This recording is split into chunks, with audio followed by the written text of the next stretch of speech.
আজকের ক্লাস ভূগোল, ইন্ডিয়া ভৌগোলিক অবস্থা এর সমস্ত কিছু জানতে চাই। শুরু করা যাক ক্লাসটি।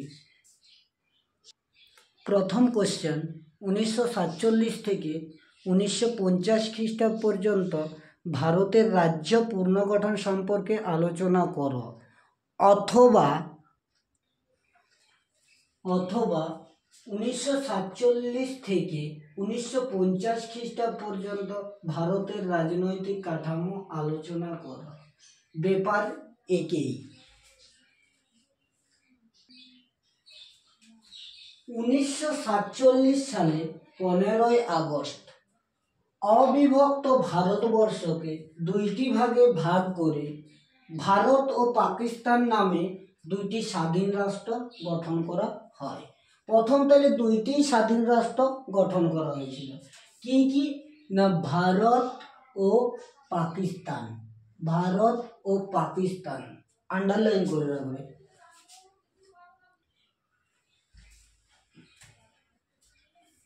গঠন করা হয়, ঠিক আছে।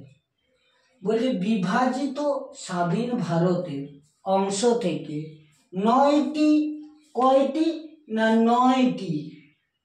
9টি গভর্নর শাসিত প্রদেশ এবং 4টি চিফ কমিশনার প্রদেশ এবং 600 এর বেশি স্বাধীন দেশীয় রাজ্য গঠন করা হয়। তো যাই হোক, এখানে লাইনগুলি ইম্পর্টেন্ট লাইন দেখো। এরপর 1948 থেকে 49 সালে স্বাধীন ভারত তখন যথার্থভাবে স্বাধীন হয়ে যায়। স্বাধীন ভারতের প্রথম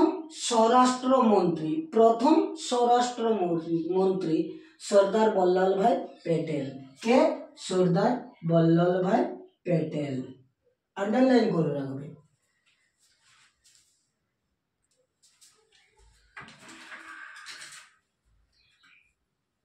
প্রথম স্বরাষ্ট্রমন্ত্রী সর্দার বল্লভভাই প্যাটেল।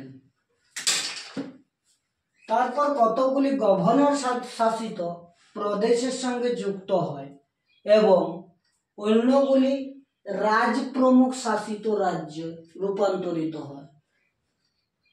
1950 সালের 26 জানুয়ারি ভারত একটি স্বাধীন সার্বভৌম গণতান্ত্রিক রাষ্ট্র হিসাবে আত্মপ্রকাশ করে এবং ভারতের নিজস্ব সংবিধান তারপরে চালু হয়। সেই সময় ভারতের রাজ্যগুলিকে 4টি শ্রেণীতে ভাগ করা হয়। 4টি শ্রেণীতে। সেই সময়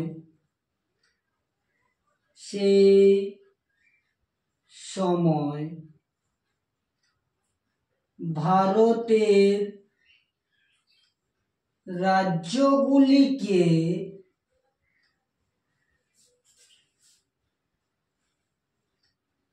চারটি শ্রেণীতে ভাগ করা হয়। ক্লিয়ার? নোটটি ভালো করে লিখে রাখবে। পরের পেজে আমরা জানবো যে 4টি শ্রেণীতে ভাগ করা হয়েছিল, সেই 4টি শ্রেণী কি কি ছিল। ক্লিয়ার? তাহলে স্বাধীন ভারতের অংশ থেকে প্রথমে 9টি গভর্নর শাসিত প্রদেশ এবং 4টি চিফ কমিশনার প্রদেশ এবং 600 এর বেশি স্বাধীন দেশীয় রাজ্য ছিল। ভারতের স্বাধীন হবার পর প্রথম স্বরাষ্ট্রমন্ত্রী সর্দার বল্লভভাই প্যাটেল 1950 সালে 26 জানুয়ারি ভারত একটি স্বাধীন সার্বভৌম গণতান্ত্রিক রাষ্ট্র হিসাবে আত্মপ্রকাশ পায় বা করে এবং ভারতের নিজস্ব সংবিধান চালু হয়। সেই সময় ভারতের রাজ্যগুলিকে 4টি ভাগে বিভক্ত করা হয়েছিল।